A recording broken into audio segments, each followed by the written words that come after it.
Assalamualaikum warahmatullahi wabarakatuh dan selamat sejahtera cikgu ucapkan buat para pelajar yang cikgu kasihi sekalian. Jadi kali ini bertemu kita lagi dalam sesi PDP pengajaran dan pembelajaran kita pada hari ini. Okey, walaupun kali ini sesi PDP kita berjalan secara atas talian, namun cikgu harap ini dapat menjadilah pengganti kepada sesi PDP yang secara fizikal kita buat di sekolah.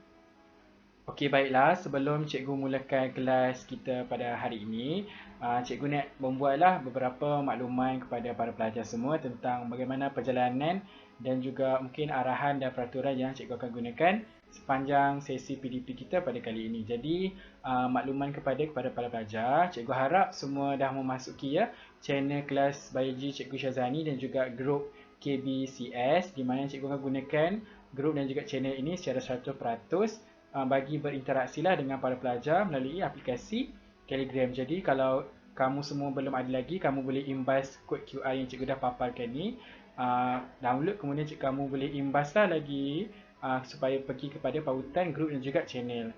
Jadi makluman kedua kepada para pelajar semua, kelas kita akan berlangsung secara separa langsung, namun interaksi di antara guru dan juga pelajar ni adalah secara langsung, di mana kamu mungkin sekarang menonton video cikgu yang telah cikgu ikut pada awalnya, tetapi interaksi cikgu melalui grup Telegram sebentar lagi adalah secara langsung, bermaksud cikgu juga akan reply ataupun membalas soalan dan juga bertanyakan soalan-soalan kepada kamu semua secara langsung. Jadi, dan makluman ketiga yang cikgu nak buat adalah kehadiran para pelajar yang akan diambil adalah pada awal dan juga pada akhir sesi PDP. Jadi pada awal ni cikgu akan hantarlah satu poll ataupun satu attendance untuk kamu tandakan di mana kamu hadir ataupun tidak. Kemudian satu lagi pada akhir PDP. Okey. Okey, baiklah, sekarang kita akan masuk kepada sesi PDP kita pada hari ini. Jadi sekarang selepas ini cikgu akan tayangkan satu klip video. Apa yang cikgu nak, cikgu akan fokus apa isi kandungan video yang kamu sedang tonton nanti. Kemudian di hujung video nanti cikgu akan tanyakan beberapa soalan kepada kamu semua. Jadi kamu semua boleh membalas soalan dan juga boleh berkongsi pendapat ataupun ulasan kamu tentang video. Jadi soalan cikgu akan letakkan pada akhir video itu nanti. Jeff dan bapanya berada di sungai. Bapanya menggunakan cacing tanah sebagai umpan untuk menangkap ikan. Jeff mendapati cacing tanah tersebut adalah lembap. Cacing tanah bernafas melalui kulitnya yang nipis dan lembab untuk mendapatkan oksigen. Cacing tanah, lintah dan siput adalah contoh-contoh haiwan yang bernafas melalui kulit. Insang adalah organ pernafasan bagi ikan. Ikan bernafas melalui insang untuk mendapatkan oksigen. Contoh haiwan lain yang bernafas melalui insang adalah berudu, udang dan ketam. Burung dan monyet bernafas menggunakan peparu untuk mendapatkan oksigen di udara. Ikan paus hidup di dalam air, tetapi ikan paus bernafas melalui peparu juga. Ikan paus berenang ke permukaan air untuk mendapatkan oksigen. Contoh lain adalah ikan lumba-lumba dan penyu. Serangga seperti pepatung, rama-rama dan belalang bernafas melalui spirakel. Spirakel adalah lubang-lubang kecil yang terdapat pada abdomen serangga di mana oksigen memasuki badan. Terdapat haiwan yang mempunyai lebih daripada satu organ pernafasan. Contohnya ialah katak, salamander dan newt. Haiwan ini menggunakan peparu untuk bernafas apabila ia berada di atas darat. Apabila berada di dalam air, ia mendapatkan oksigen melalui kulitnya yang lembab.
Okey, baiklah tahniah cikgu ucapkan kepada semua pelajar yang berjaya respon dalam grup Telegram kita. Jadi cikgu suka ya kesungguhan kamu reply dan respon dalam grup tadi. Jadi sekarang kita akan terus masuk kepada tajuk kita hari ini iaitu 81 jenis sistem respirasi. Kita akan melihat kepada struktur respirasi dan penyesuaiannya dalam pertukaran gas. Jadi sebelum kita masuk lebih lanjut, suka cikgu kongsikan kepada kamu semua apakah hasil pembelajaran kita pada hari ini.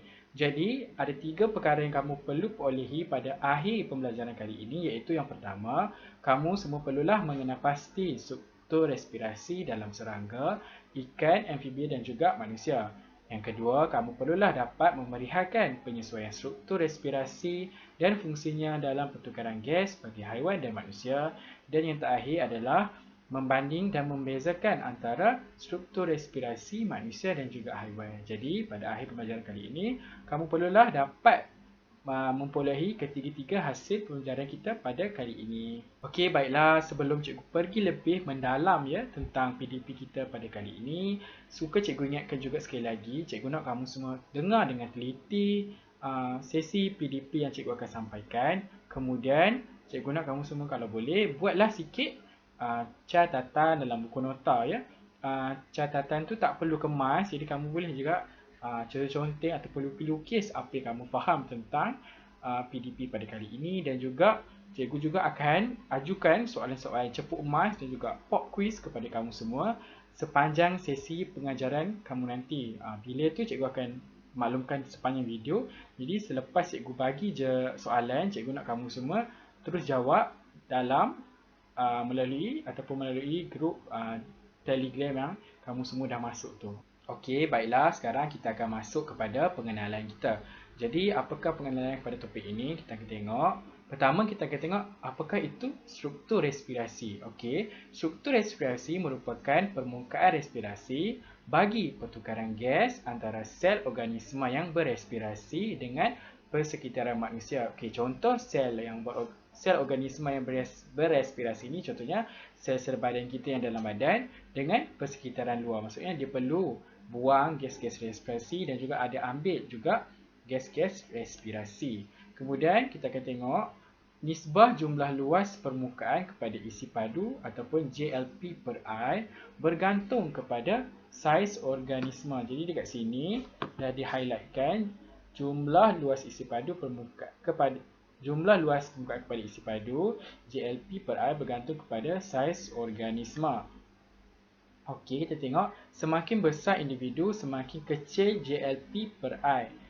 Jadi, organisma besar memerlukan struktur respirasi yang kompleks. Jadi, macam mana kita nak faham JLP per I ni? Okey, cikgu nak kamu semua bayangkan sebagai contoh ameba spesies di mana ameba spesies ni organisma unisel. Jadi, dia juga mempunyai jumlah luas permukaan yang besar. Tapi dibahagikan dengan isi padunya adalah sangat kecil menjadikan JLP per I dia menjadi besar. Tetapi jika kita lihat manusia, walaupun manusia mempunyai jumlah luas permukaan yang besar di keseluruhannya, tetapi isi padu manusia adalah lebih besar. Jadi jika kita bahagikan ataupun kita nisbahkan menjadikan JLP per I dia menjadi lebih kecil.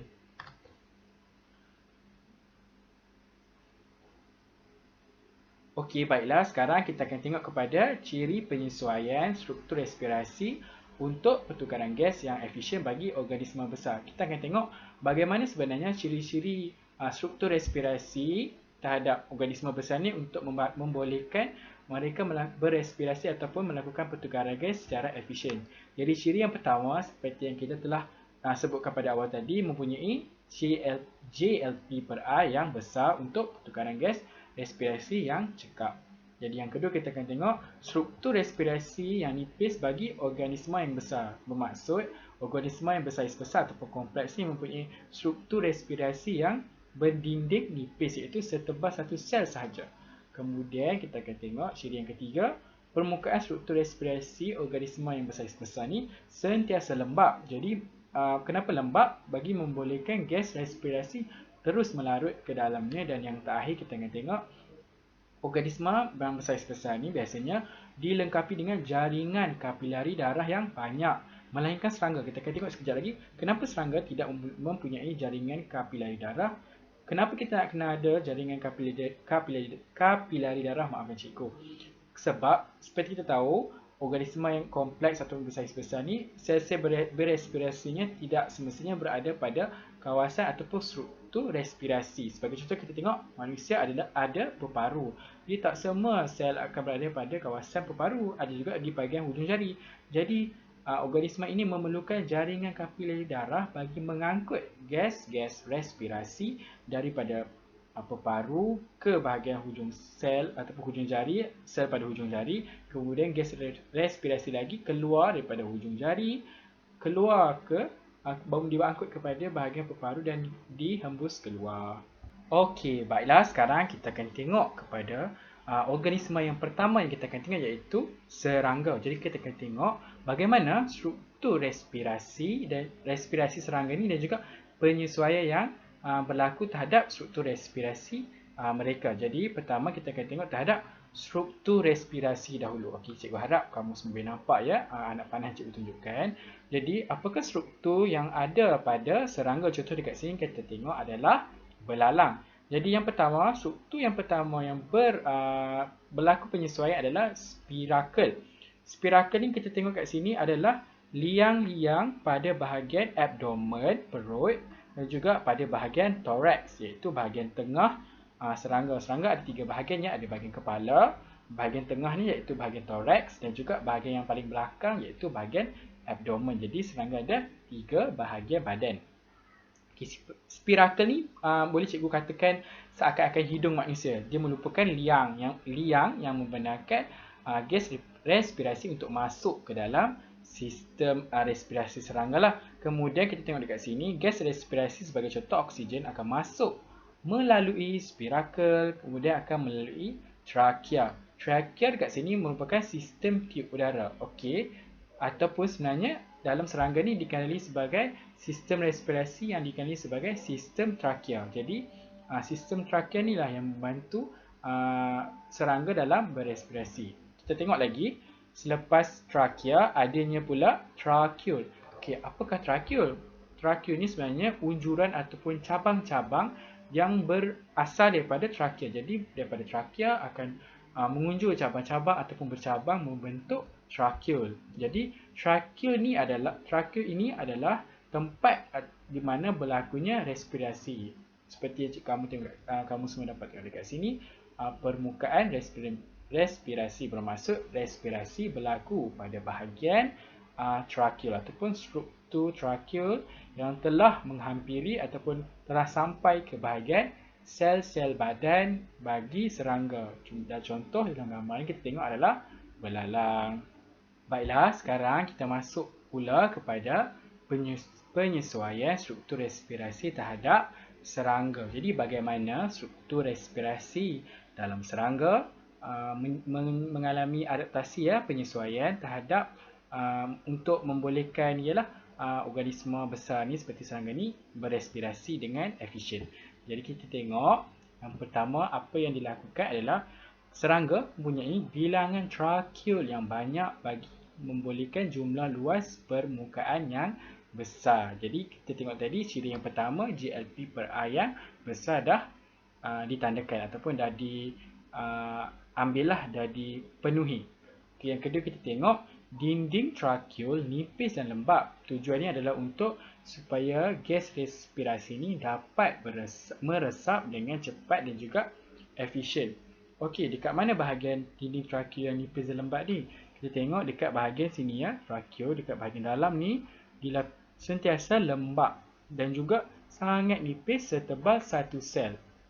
Jadi, gas respirasi dapat meresap masuk ke dalam sel badan ataupun keluar daripada sel badan masuk ke dalam trakeul.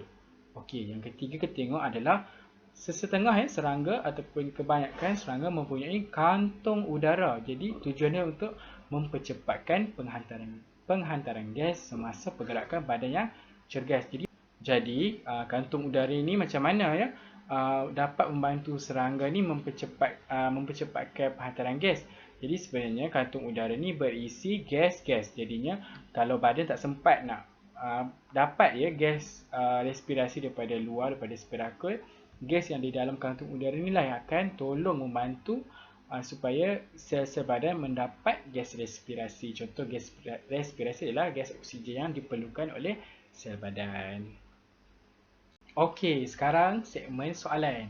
Cikgu akan beri masa kamu 2 minit untuk kamu jawab soalan yang cikgu akan berikan melalui grup Telegram.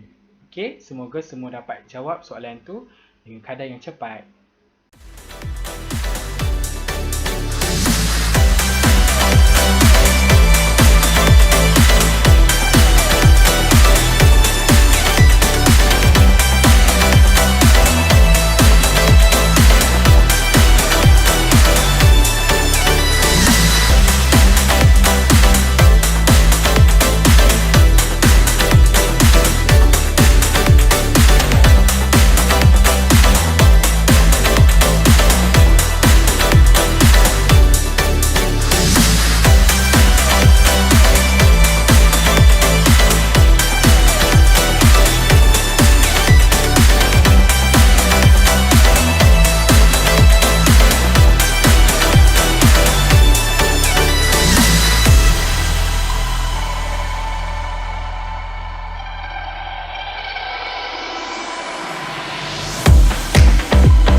Okey, baiklah. Seterusnya, organisma yang kedua kita akan tengok adalah ikan. Jadi, pertama ya, macam biasa kita akan tengok apakah struktur respirasi bagi ikan.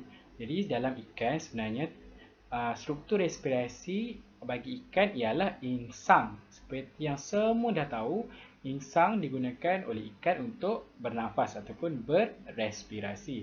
Jadi insang sebenarnya terdiri daripada filamen. Filamen ni yang kamu tengok raja pada sini adalah banyak ni ya, macam rambut ni adalah filamen. Filamen ni sebenarnya disokong oleh satu lengkungan insang ataupun lengkung insang. Jadi lengkung insang inilah yang akan memegang banyak filamen pada satu-satu lengkung insang. Jadi kalau kamu tengok raja sebelum ni kat sini, satu lengkung insang ni banyak filamen. 1, 2, 3, 4. Ada 4 lengkung insang yang setiapnya dipenuhi dengan rambut. Seperti rambut ni adalah dikandung sebagai filamen. Jadi pada setiap filamen ni pula, kalau kita besarkan lagi, ada juga bahagian ataupun struktur yang unjuran nipis dan pipih. Iaitu nipis seperti kepingan-kepingan tu sebenarnya adalah lamela. Pada lamela ni lah adanya jaringan kapilari darah.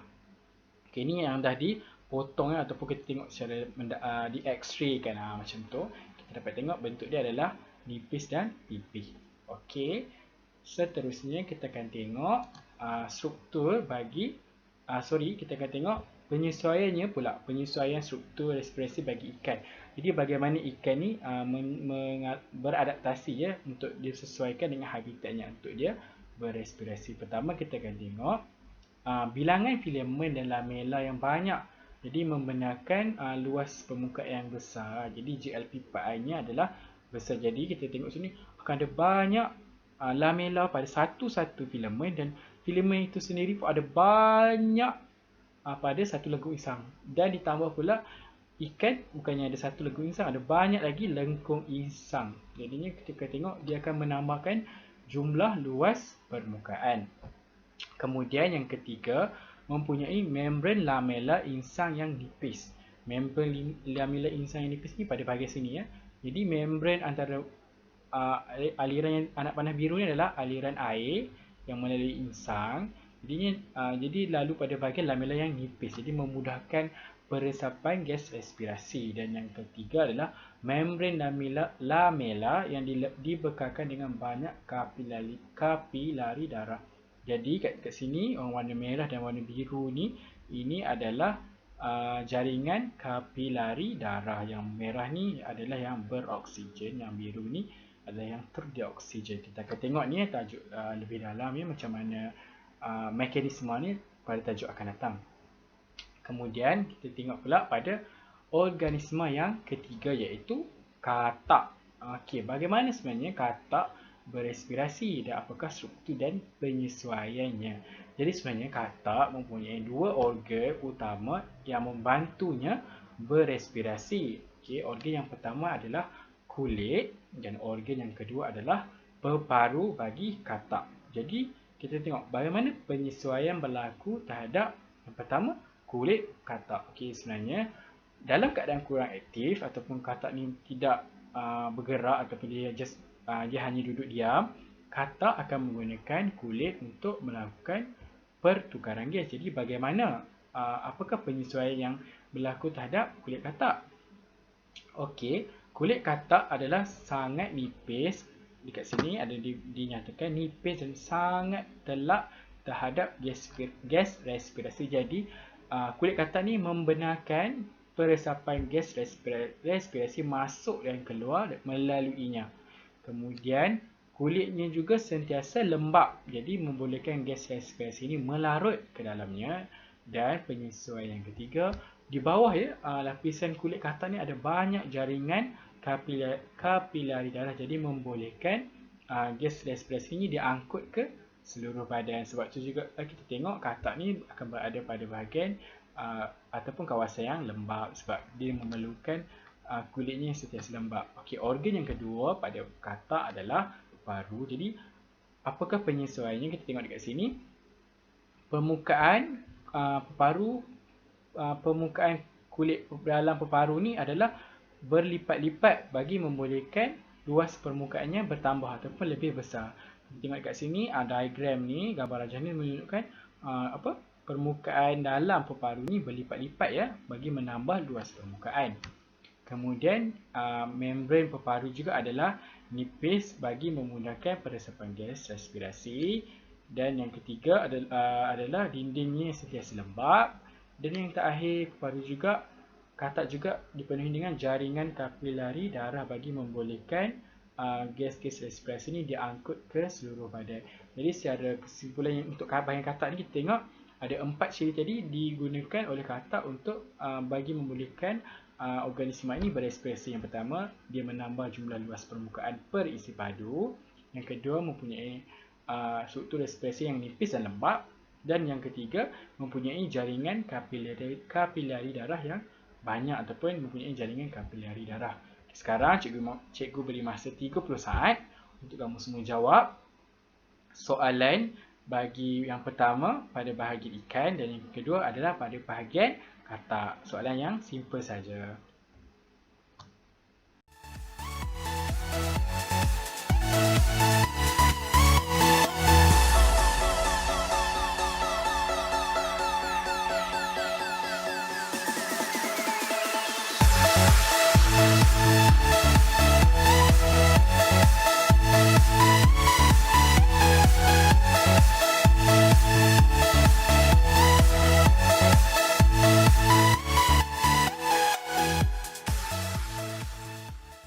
Baiklah, sekarang kita akan tengok organisma yang keempat, iaitu manusia. Jadi bagaimana pula dengan struktur respirasi bagi manusia dan apakah penyesuaiannya? Sekarang kita akan tengok serentak ya, apakah struktur dan juga penyesuaian bagi struktur respirasi manusia. Jadi yang pertama, strukturnya. Okey, bagi struktur respirasi manusia, yang paling utama adalah alveolus. Alveolus ni apa alveolus ni? Kalau kamu lihat di gambar rajah di sebelah sini, kamu nampak macam buah anggur ni kan, gugusan-gugusan buah anggur ni sebenarnya adalah ruang-ruang ataupun kantung udara yang berada dalam peparu manusia. Jadi alveolus ni adalah yang bulat-bulat ni. Okey, ini adalah keratan rentas dia. Ini gambar rajah 3 dimensi. Jadi ini adalah alveolus yang berada dalam peparu manusia. Jadi kalau kita ikut balik salur ni keluar daripada alveolus akan melalui bronchiole, kemudian bronchiole akan melalui bronchus, Kemudian daripada bronchus ni akan masuk kepada trachea. Kemudian daripada trachea ni lah akan bersambung kepada bahagian struktur mulut dan juga struktur hidung bagi manusia. Okey, kemudian apakah penyesuaian yang terjadi ataupun berlaku terhadap struktur respirasi manusia?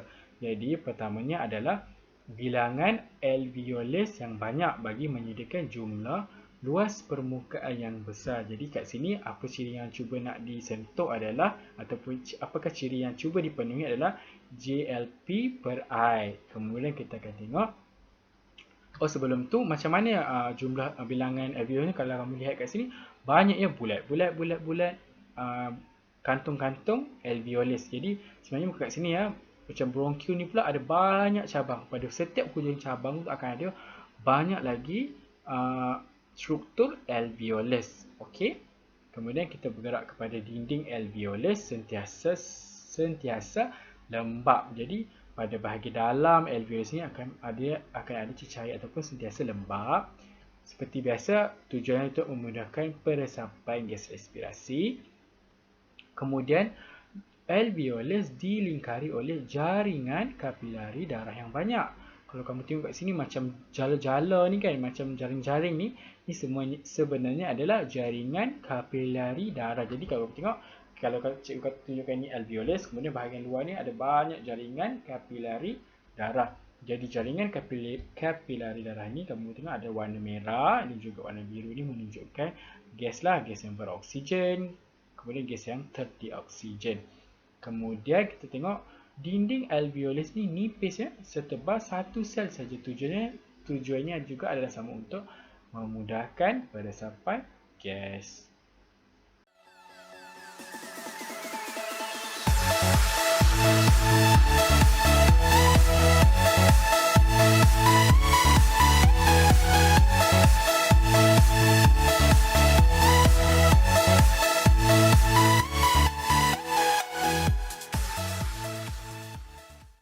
Okey, baiklah, sekarang kita dah habis ya sesi PDP kita untuk bahagian pertama. Bukan dah habis lagi ya.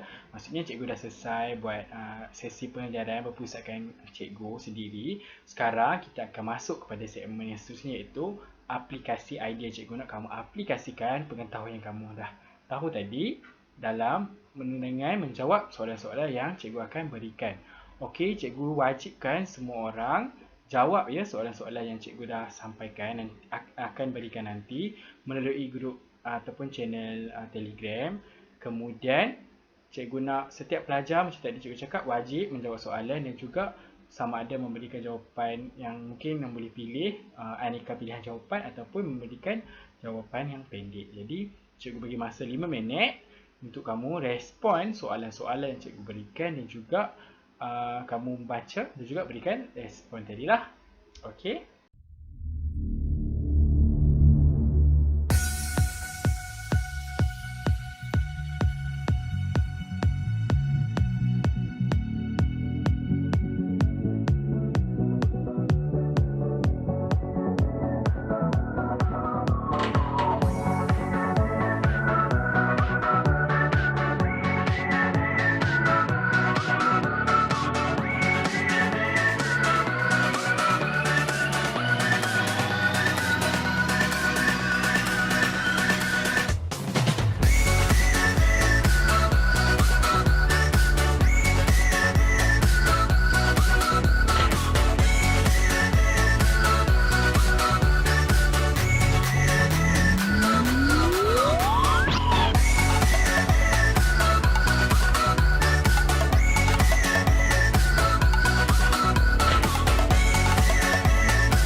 Okey, baiklah, kita dah hampir ya sampai ke penghujung sesi PDP kita pada kali ini. Jadi sebelum cikgu nak akhiri kelas kita, suka cikgu sekali lagi nak membawa kamu semua melihat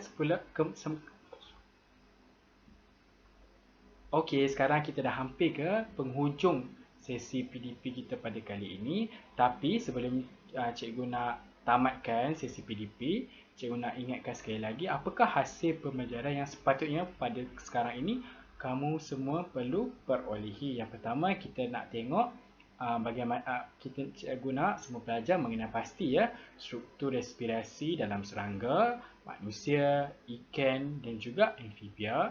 Yang kedua, cikgu nak kamu semua dapat memeliharkan penyesuaian struktur respirasi dan fungsinya dalam pertukaran gas bagi haiwan dan manusia.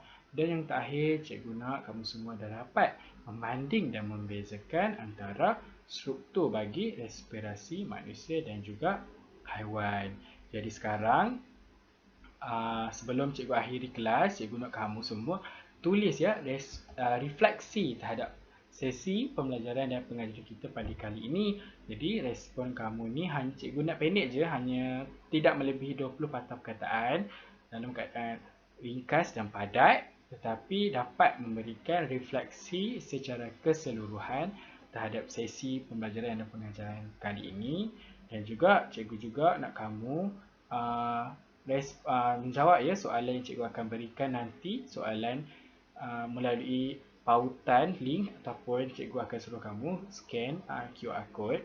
Jadi dengan menjawab respon ini ataupun memberikan refleksi ini, kamu dianggap sebagai kehadiran kali kedua. Jadi pada awal tadi kan cikgu dah bagi tahu cikgu akan ambil kehadiran dua kali. Yang pertama pada awal kelas tadi, dan sekarang cikgu akan ambil pada sesi yang kedua, iaitu dengan cara kamu membuat refleksi. Jadi kalau kamu tak buat refleksi, kehadiran kamu untuk kali kedua tidak akan diambil.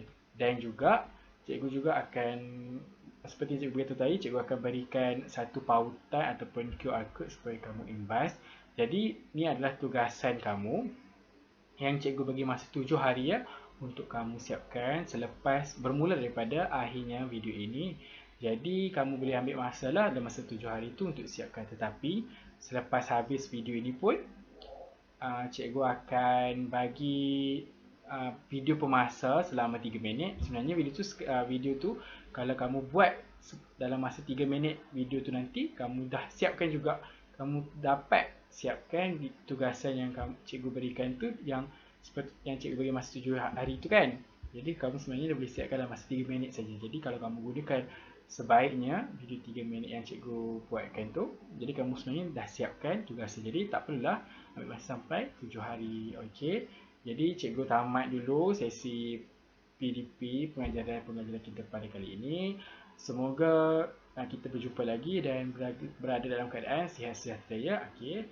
Assalamualaikum warahmatullahi wabarakatuh dan selamat sejahtera.